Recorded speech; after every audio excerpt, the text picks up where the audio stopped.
আমাদের বেশিরভাগই কোনো কিছু ব্যবহারের পর তা ফেলে দিই, যেমনটা আমি এখন করতে চলেছি।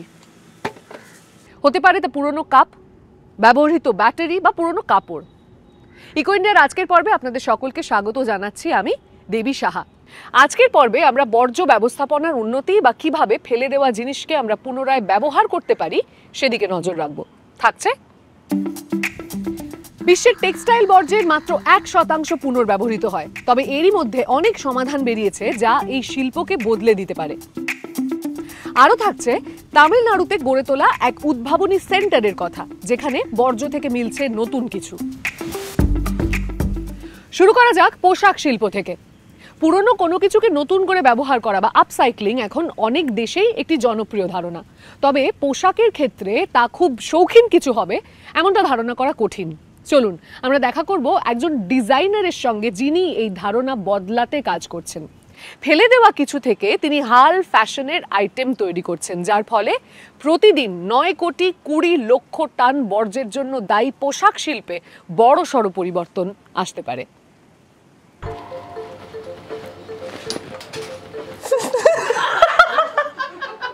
আমার নাম করিশ্মা সাহানি খান এবং আচ্ছা আরেকবার শুরু করছি। আমার নাম করিশ্মা সাহানি খান, ভারতের পুনের বাসিন্দা।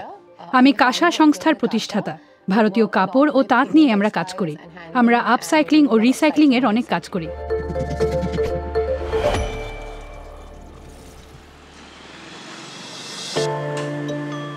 আমার পরিবারের একজন বলেছিলেন, তুমি এত বুদ্ধিমতী, অক্সফোর্ডের দর্শন কেন পড়ছো না, বড় কিছু কেন করছো না, কেন ফ্যাশন নিয়ে পড়ছো, তুমি একজন দর্জি মাত্র। কিন্তু আমার কাছে ফ্যাশন রানওয়ের পোশাকের থেকেও বড় কিছু। দেশ হিসেবে আমরা কোথায় এবং কোথায় পৌঁছতে পারি, এটি বিশ্বকে সেই কথা বলে। যদি বলি আমি চিরকালই পোশাক নির্মাতা হতে চেয়েছিলাম, তাহলে মিথ্যাচার করা হবে। আমি অনেক কিছু হতে চেয়েছিলাম, বিমান সেবিকা ও বিমান চালক, প্রত্নতাত্ত্বিক বা পশু চিকিৎসক। আমার কাছে একটি খাতা ছিল, সেটি এখনো আমার বাবার কাছে রয়েছে। তাতে আমি বলিউড বা টেলিভিশনের নায়িকাদের পোশাক এঁকে রাখতাম, সাথে তাদের বিবরণও লিখতাম। আমার বাবা সেটি দেখেই নিশ্চিত হয়েছিলেন আমি ফ্যাশন ডিজাইনার হতে চাই। আমি বিলেতে লন্ডন কলেজ অফ ফ্যাশনে পড়েছি। সেখানে তারা রিসাইক্লিং, আপসাইক্লিং ও পরিবেশ বান্ধব বিষয় নিয়ে কথা বলতো। সেগুলি আমার কাছে আকর্ষণীয় লাগতো, কিন্তু আরও জানার পরে আমার মনে হলো এ তো আমরা চিরকাল করে আসছি। আপসাইক্লিং, রিসাইক্লিং কি? বাড়িতে আমার মা তো কোনো কিছুই ফেলতেন না। আমি ভাবলাম কয়েকজনকে সাথে নিয়ে অপচয় না করে সুন্দর কিছু বানানো যায়, সবাইকে ঠিকমতো টাকা দিয়ে ও কোনো কিছুকে ফেলে না দিয়ে কাজ করা যায়।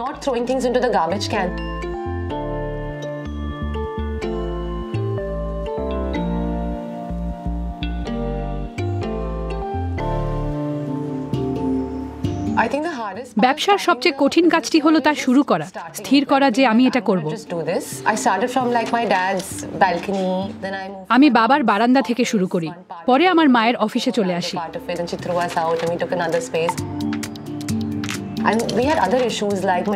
আমাদের উপকরণ জোগাড়ের মতো অন্যান্য সমস্যাও ছিল। কোথা থেকে সেগুলো আসবে, কিভাবে আসবে, তারপর আসে লোক জোগাড় করার বিষয়।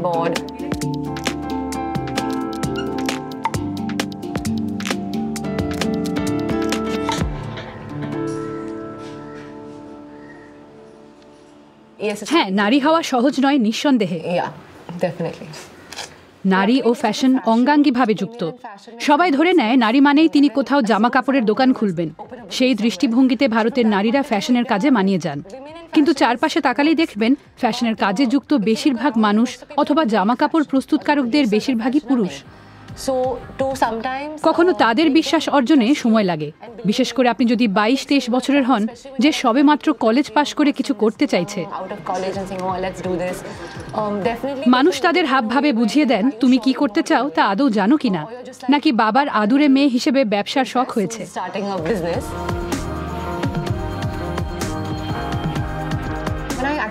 সন্তান সম্ভবা হওয়ার পর আমায় জিজ্ঞেস করা হয়েছিল এবার কি সংস্থা বন্ধ হবে, কারণ সন্তান সম্ভবা হওয়ায় আপনি এই কঠিন কাজ করতে পারবেন না।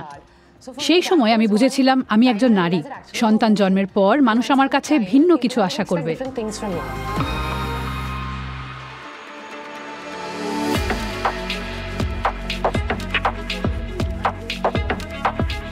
কাঁসা তৈরির মূল উদ্দেশ্য ছিল এমন কিছু বানানো যা কারো ক্ষতি করবে না।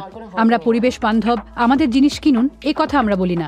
আমরা কেবল বলি একে অন্যের উপকারের কথা ভাবুন, কারো থেকে অন্যায়ভাবে কিছু নেবেন না, কাউকে ঠকাবেন না। এমন কিছু বানাই যা আমাদের শরীরের জন্য ভালো, এমন কিছু বানাই যা তৈরির পর সৃষ্ট বর্জ্য ব্যবহার করা যাবে, এমন কিছু বানাই যা অনেক দিন চলবে।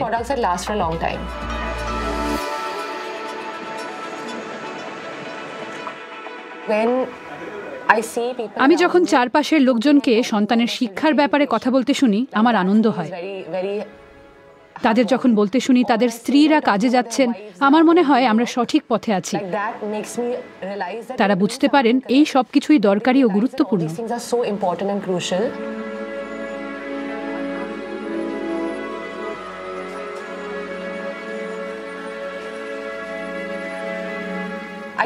পরিবেশ বান্ধব হওয়ার নামে বড় বড় কথা বলার বদলে আমাদের নিজের কাজটুকু করা দরকার। শুনতে ভালো লাগে বলেই পরিবেশ বান্ধব হওয়ার কথা বললে হবে না, যত তাড়াতাড়ি সম্ভব এটা বদলাতে হবে। কাল নয়, পারলে আজ থেকেই এই পরিবর্তন আনতে হবে।